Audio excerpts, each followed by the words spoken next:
নমস্কার viewers, finance with Malay চ্যানেলে আপনাদের স্বাগত। প্রথমেই দুঃখ প্রকাশ করছি, কারণ এই বেশ কিছুদিন আমি কোনো ভিডিও আপলোড করিনি। আসলে বাজেটটি একটু দেখতে চাইছিলাম। এত ক্র্যাশ বলছেন, সব জায়গায় ক্র্যাশ ক্র্যাশ ক্র্যাশ, সবার চিৎকার, জিও পলিটিক্যাল টেনশান, কেমন আসবে রেজাল্ট, কেমন আসবে থার্ড কোয়ার্টারের, এই নিয়ে সকলের মধ্যে একটা দ্বিধাদ্বন্দ্ব। Market lifetime high cross করার পরেও আবার নেমে এলো। কোন সেক্টরে বাঁচবো, কার কেমন রেজাল্ট হবে, পোর্টফোলিও লাল হয়ে যাচ্ছে, আপ থেকে প্রায় 1000 পয়েন্টে ডাউন হয়ে গেছে নিফটি। একটা বিরাট টেনশন সকলের মধ্যে, কি হবে কি হবে কি হবে। তো সকলে চাতক পাখির মতো তাকিয়েছিলেন, এক্সপেক্ট করছিলেন যে এই বাজেট জিনিসটা না একটা অদ্ভুত ব্যাপার। মানে জিও পলিটিক্যাল টেনশন দেখছেন, আমাদের বাজেটটা না একটা মেন্টাল পলিটিক্যাল টেনশনের মতো ব্যাপার।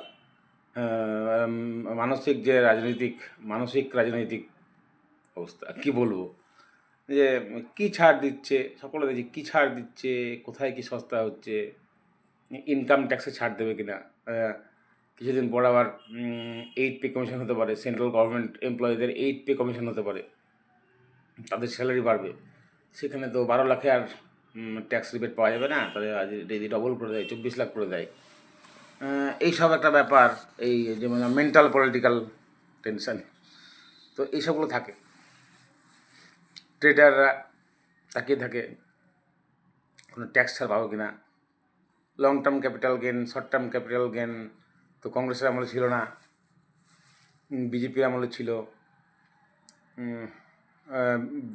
বিজেপি সরকার আবার মাঝে মধ্যে ধামাকা দেয়, যেমন ধরুন জিএসটি কাট, একটা ধামাকা ছিল। তো এইসব কোনো ধামাকার কিছু হবে কি না, সকলে তাকিয়েছিলেন বাজেটের দিকে। বলেন না, বাজেট একটা মেন্টাল পলিটিক্যাল টেনশন, মানসিক, সোশ্যালও বলতে পারেন, সামাজিকও বলতে পারেন। তো আমি তাকিয়েছিলাম যে বাজেটে কি হয়। আলটিমেটলি বাজেটে কি হলো সেটি একটি বড় বিষয়। বাজেট হলো, বাজেট ঘোষণা হলো, এবং বাজেট ঘোষণার পর মার্কেট ক্র্যাশ করলো। কেন? দেখুন, একটু মন দিয়ে শুনবেন, একটু মন দিয়ে শুনবেন, মানে একটু মন দিয়ে লক্ষ্য, যদি আজকে যদি আপনি মার্কেট প্রথম থেকে লক্ষ্য করেন, যখন দেখবেন আমাদের ফাইন্যান্স মিনিস্টার আবার খুব লোক, মানে ওনাকে নিয়ে মাঝে মধ্যে মিমস তৈরি হয়, নির্মলা তাই ভালো করে না, খারাপ করে, অমুক তমুক বিষয়। দেখুন, আমি কাউকে সাপোর্ট করছি না। আমার যে সরকার ভালো করবে সেই সরকারই আমার পক্ষে ভালো। আমি কোনো বিজেপি সাপোর্টারও নই, আমি কংগ্রেস সাপোর্টারও নই, আমি কোনো দলের সাপোর্টার নই, আমি ফাইন্যান্স সাপোর্টার। আগে যে লং টার্ম ক্যাপিটাল গেইন ছিল না, বা শর্ট টার্ম ক্যাপিটাল গেইন ছিল না, সেখানে ট্যাক্স চাপানোটা একটা বিরাট বড় ক্ষতি। এবং ডলারের নিরিখে ইন্ডিয়ান কারেন্সির আইএনআরের পতন, এগুলো এফআইআইদের চলে যাওয়ার ক্ষেত্রে একটা বড় অনুঘটক। এটা অস্বীকার করার কোনো জায়গা নেই। কিন্তু আজকে বাজেট স্পিচ এবং মার্কেট যদি লক্ষ্য করে থাকেন, দেখবেন যখনই বললো যে এমএসএমইর একটা চ্যাম্পিয়ন্স, এমএসএমইর একটা বানাবো, এই আপনার এর ক্ষেত্রে আপনার ডেটা সেন্টার এবং আপনার ওই সেমি কন্ট্রাক্টরের ক্ষেত্রে আমরা ট্যাক্স রিবেট দিচ্ছি দীর্ঘকালীন, মার্কেট কিন্তু সাপোর্ট নিয়ে সাঁই করে উপরে উঠতে শুরু করলো। 25,000, 450, 500 কাছাকাছি, 450। যেই বললো এসটিটি বাড়িয়ে দিলাম 150%, মার্কেটে এলো ক্র্যাশ। এই এসটিটিটা কি, এটা হচ্ছে বিরাট ব্যাপার। অনেকেই বলছেন এসটিটি কি, এসটিটি কি, এসটিটি এসটিটি হচ্ছে সিকিউরিটি ট্রানজ্যাকশন কস্ট ট্যাক্স। যেমন সিকিউরিটিস কিনবেন, ইকুইটি বলুন বা কোনো আপনি যে কোনো সিকিউরিটি কিনবেন না কেন, সেক্ষেত্রে একটা ট্যাক্স লাগে। লং টার্ম ইকুইটি যদি আপনি ইকুইটির লং টার্ম ইনভেস্টমেন্ট করেন, সেটা ট্যাক্সটা একদমই নগণ্য। হ্যাঁ, যদি আপনি ফিউচার বা অপশন করেন, তাহলে কিন্তু একটি ভালো পরিমাণ ট্যাক্স আপনার থেকে এসটিটি ধরুন সরকার নেয়। আমি বলি ধরুন, এবারে আচ্ছা বলে দিই এসটিটি কীভাবে বাড়ানো হয়েছে। ফিউচার এবং অপশান, আপনারা জানেন অপশান, যারা জানেন না, দেখুন এটা একটা ডেরিভেটিভস মানে, আমি একটু সংক্ষেপে বলার চেষ্টা করছি। ধরুন নিফটি 25,200, নিফটির দাম কত? 25,200 টাকা, ঠিক আছে। সেখানে আপনি কততে কিনছেন? ধরুন 250 টাকায় কিনলেন। যেখানে 25,200, সেখানে ধরুন সাপোজ 25,000, সেটা আপনি কিনছেন 250। তাহলে আপনাকে যদি কিনতে হতো অপশন বা ফিউচার, তাহলে 25,000 টাকাতে কেনা উচিত ছিল। তো এই যে আপনি যেটা কম টাকায় কিনছেন, এটা আপনার লেভারেজ। হ্যাঁ, লেভারেজ পাচ্ছেন। এইবার এই যে 250 টাকায় কিনছেন না, এর একটা পার্টিকুলার অংশ আপনি আপনার এতে গেলেই পাবেন কত পার্সেন্ট নিচ্ছে এসটিটি। তো ওপর একটা সিকিউরিটি ট্রানজ্যাকশনটা হচ্ছে আপনার, এই ট্রানজ্যাকশনের একটা ট্যাক্স ওরা নেয়। ধরুন মোটামুটি যদি বলি, আপনি যদি ধরুন ওই নিফটির কোনো অপশান কিনেন, ধরুন 25,200 অপশান কিনলেন, মোটামুটি 6 টাকা 7 টাকা এরকম আপনার এসটিটি লাগে। আর যদি ফিউচার কেনেন, তাহলে মোটামুটি 30 টাকা 40 টাকা। ফিউচারের ব্রোকারেজটা অনেক বেশি, কারণ এখানে কোনো ডিকের ব্যাপার থাকে না। আপনি দীর্ঘকাল হোল্ড করতে পারবেন। যদিও দীর্ঘকাল হোল্ড আপনি অপশানে করতে পারেন, মান্থলি এতে করতে পারেন।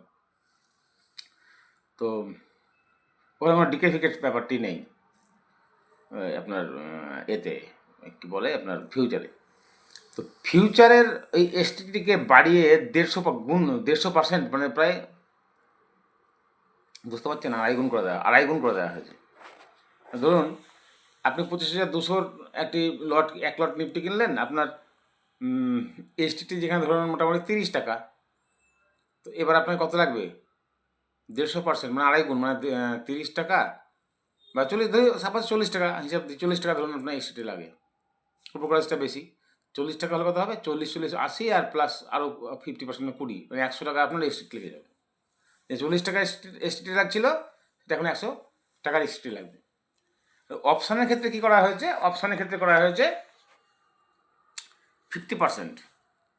মানে ধরুন আপনার এসটিটি লাগতো 1 লট নিফটির, ধরুন কল বাই করলেন, আজকে যেমন প্রথমে মার্কেটে উঠে দিল, 25,200 কল বাই করলেন, তো সেখানে লাগলো হয়তো আপনার এসটিটি ধরুন সাপোজ 7 টাকা, থেকে আমরা 50% বেশি, মানে 7 প্লাস 3.5 টাকা, মানে 10.5 টাকা আপনার এসটিটি।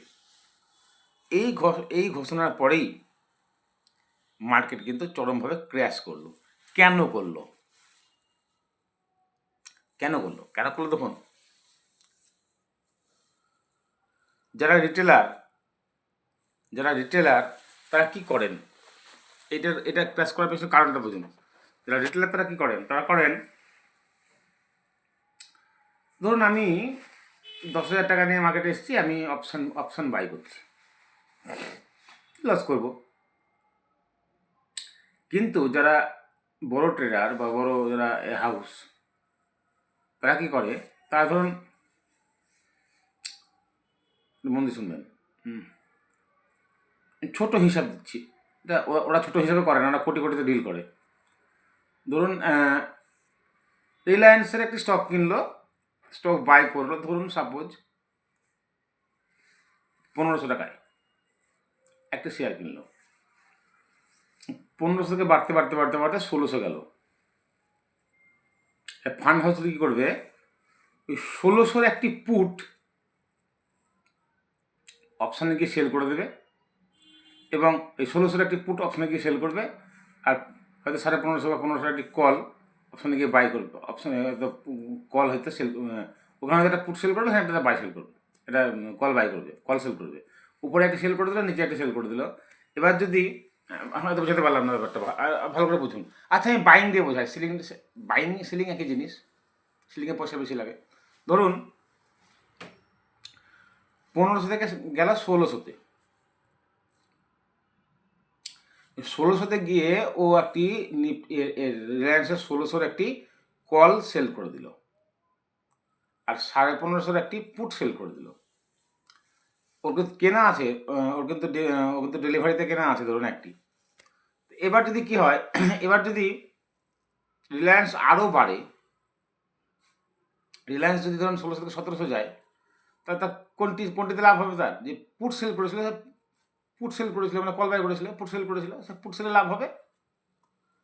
আবার ধরুন দীর্ঘকাল ও হোল্ড করে রাখবে, 1 মাস অন্তত। আর যদি পুটটি যদি কমেও যায়, ওখান থেকে এতটা বেশি লস হবে না, কারণ ওখান থেকে ও ওই যে টাইম ডিকের যে সুবিধাটি সে কিন্তু ওখান থেকে নিয়ে নেবে। এইভাবে প্রত্যেকটা ফান্ড হাউস, ভালো করে বুঝুন, 1600 টাকায় গিয়ে ওখানে 1600 টাকার একটি কল সেল করলো, আর 1550 টাকার একটি পুট সেল করলো। এবার যদি মার্কেটটি বাড়ে, তো যে পুট সেল করেছে সেখান থেকে বৃদ্ধি, সে লাভ, ডবল লাভ পাবে। আর যে কল সেল করেছিল সেখানে হয়তো কিছু তার লস হবে, কিন্তু এই পুট সেলের লাভ তাকে ভরিয়ে দেবে। আর কল সেলেও অতটা লস হবে না, ড্রাস্টিক্যালি চেঞ্জ না হলে অতটা লস হবে না, সে বরং টাইম ডিকের একটা অনেক সুবিধা পাবে। এভাবে প্রত্যেকটা ফান্ড হাউস এভাবে হেজ করে রাখে, হেজিং বলে। এই হেজিংয়ের জন্যই কিন্তু অপশান ব্যাপারটির সৃষ্টি হয়েছিল। ওরা অনেক ক্ষেত্রে বায়ও করে, সেরকম ড্রাস্টিক চেঞ্জ হলে বায়ও করে নেয়। তো আমরা রিটেলাররা কী করি, রিটেলাররা ছোটো ছোটো আমাদের হেজ করি না, আমরা এমনি দাম বাড়ছে কল বাই করো, দাম কমছে নামছে পুট বাই করো, এরা বাইং করি। তাহলে আমাদের রিটেলারদের বায়ারটা কত বাড়ানো হয়েছে? মাত্র 50% বাড়ানো হয়েছে। আর এর জন্য কি করা হয়েছে আপনার, ফিউচারের জন্য কী করা হয়েছে, ফিউচার যেহেতু বেশি দিন হোল্ড করা হয়, ফিউচারের জন্য 150% করা হয়েছে, যাতে ইচ্ছা করে কোনো ফান্ড হাউস যাতে হেজ করে মার্কেটকে প্রভাবিত করতে না পারে। এটা আমার মনে হচ্ছে, আমি ভুলও হতে পারি, আমার মনে হচ্ছে এই কারণে এটা বাড়ানো হয়েছে। কিন্তু মার্কেটে তার প্রভাব হয়েছে ভয়ঙ্কর, হবেই, কারণ যারা হেজ করেন, বড় বড় ফান্ড হাউস, তাদের কাছে এটা মারাত্মক শখ। এবং আমাদের রিটেলাররা অনেকেই না বুঝে না শুনে রিটেলারদের মধ্যে প্যানিক সৃষ্টি হয়েছে। এবার দেখুন, নানা জনের নানা মত থাকতে পারে, আমি কারো বিপক্ষে যাচ্ছি না। এটি গেল আজকের ক্লাসের কারণ। এবার দেখুন, বাজেটে কিছু ভালো নেই। একটি বাজেট দেখে আপনি গোটা ভারতের অর্থনীতি তুলনা করতে পারেন না, বা ভারতের অর্থনীতি সম্বন্ধে জাজ করতে পারেন না। তো এআই সেক্টর, আপনার সেমিকন্ডাক্টর সেক্টর, এমএসএমই সেক্টর, এক্ষেত্রে একগুচ্ছ পরিকল্পনা, হাই স্পিড রেল করিডর, একগুচ্ছ পরিকল্পনা করা হয়েছে। এবং দেখুন, পরিবর্তন আপনাকে করতে হবে, আপনাকে একটা সাহসী পদক্ষেপ নিতে হবে। তবে হ্যাঁ, বড় বড় ফান্ড হাউসের জন্য এটি মোটেও খুব একটু ভালো বাজেট নয়। এবং আমি আরও অনেক কিছু আশা করেছিলাম বাজেট থেকে, যতটা আশা করেছিলাম ততটা আমিও পাইনি। বাজেটে এমন কিছু ভালো দিশা আমি দেখতে পাইনি। তবুও কিছু কিছু ক্ষেত্রে আমি কিন্তু অপটিমিস্টিক। যেমন ধরুন পাওয়ারের উপর জোর দেওয়া হচ্ছে। সেমিকন্ডাক্টর বা আপনার ডেটা সেন্টার, এই ডেটা সেন্টার চালাতে গেলে নিরবিচ্ছিন্ন ইলেকট্রিসিটি লাগবে, বুঝলেন তো? তার জন্য এই পাওয়ার সেক্টরের উপরে সোলারের ব্যাপারগুলো দামগুলি কমে দেওয়া হয়েছে। ইলেকট্রিফিকেশনের উপরে, ইলেকট্রিসিটির উপরেও, পাওয়ারের উপরে সরকারের নজর আছে, ডেটা সেন্টার এবং এআইয়ের উপর নজর আছে। এবং এইগুলো করতে গেলে সব ক্ষেত্রে দরকার হচ্ছে ইনফ্রাস্ট্রাকচারের খুব দরকার আছে। তাহলে আমি এই পাওয়ার, ইনফ্রাস্ট্রাকচার, আপনার সেমিকন্ডাক্টর, এআই, বিশেষ করে ধরুন ওই কী বলবো মানে ওই ইনফ্রাস্ট্রাকচার বলতে চাইছি আমি, ইনফ্রাস্ট্রাকচার মানে আবার ওই আপনার ধরে নিয়েন না, আপনার যেটা বিল্ডিং ফিল্ডিং বানায় সেটা ধরে নিয়েন না, এই প্রমোটারি বিজনেসকে ধরেন না। দেখুন ইনফ্রাস্ট্রাকচারে অনেকগুলো জিনিস আছে, যেমন ধরুন পাওয়ারের যদি ইনফ্রাস্ট্রাকচার বানাতে হয় তাহলে কী লাগবে? ইঞ্জিনিয়ারিং সেক্টরগুলি লাগবে, কেবলস অ্যান্ড ওয়্যারস লাগবে, সোলার ইকুইপমেন্টস লাগবে, এরকম অনেক কিছু ব্যাপার আছে। তো এই যে ইনফ্রাস্ট্রাকচারগুলো যারা বানায়, পাওয়ার কম্পোনেন্টস যারা বানায়, এআই সেন্টারের উপর কারা কাজ করে, তার আরেকটা কথা বলা হয়েছে যেটা হয়তো জোর দেখাচ্ছে, সেটা হচ্ছে মেডিকেলের উপরে। হ্যাঁ, ফার্মার উপরে আমি খুব অপটিমিস্টিক, কারণ ইউরোপিয়ান ইউনিয়নের সঙ্গে ডিল হওয়ার পরে ফার্মাতে একটা বুম আসবেই। কারণ যদি ইউরোপের বাজারে ভারতের ফার্মা প্রবেশ করতে পারে, ভারতের ফার্মার কিন্তু দাম, ভারতের মেডিসিনের দাম কিন্তু ইউরোপ বা আমেরিকার তুলনায় প্রচুর সস্তা, বিশেষ করে জেনারিক ওষুধগুলি। এইগুলি যদি একবার এতদিন আমরা অনেকটা আমেরিকা মুখাপেক্ষী ছিলাম, এবার যদি আমরা ইউরোপিয়ান ইউনিয়নে গিয়ে ঢুকতে পারি, এই সস্তা মার্কেট নিয়ে এখান থেকে হাব বানাতে পারি, তাহলে আমাদের এখানে ব্যাপক বুম আসবে। সুতরাং বাজেটটা যে একদমই নিরাশ করেছে তা নয়, তবে আমার আরও ভালো লাগতো একটা ওয়াইল্ড স্পিরিট, মানে ধরুন ভালো করে বোঝার চেষ্টা করুন, কোথায় দাদা আমেরিকার অর্থনীতি কোথায়? $30 কাছে, 30 ট্রিলিয়ন ডলারের কাছাকাছি, 30। আর চীনের প্রায় 17-18 কোটির কাছাকাছি। আমরা কোথায়? 4, 4.5।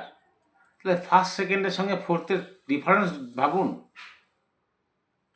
এত ডিফারেন্স থাকতে গেলে, এই ডিফারেন্সটা কমাতে গেলে আমাদের একটা ওয়াইল্ড স্টেপ লাগবে, মানে আমাদের উন্নতি করার জন্য একটা ব্যাপক পরিবর্তন দরকার। তাতে বাজেট হোক খারাপ, এসটিটি বাড়ুক, আমার আপত্তি নেই, কিন্তু আরও যে রিফরমেশন দরকার ছিল, আরও যে বোল্ড পদক্ষেপগুলো আমি আশা করেছিলাম যে আরও বোল্ড পদক্ষেপ হয়তো আমি পাবো আমাদের এই বুস্ট করার জন্য, সেটা আমি কিন্তু কোথাও পেলাম না। একটু ইলেকট্রিসিটি, একটু পাওয়ার, একটু ফার্মা, একটু আপনার এমএসএমই বলেই ছাড় পাওয়া যাবে না এক্ষেত্রে।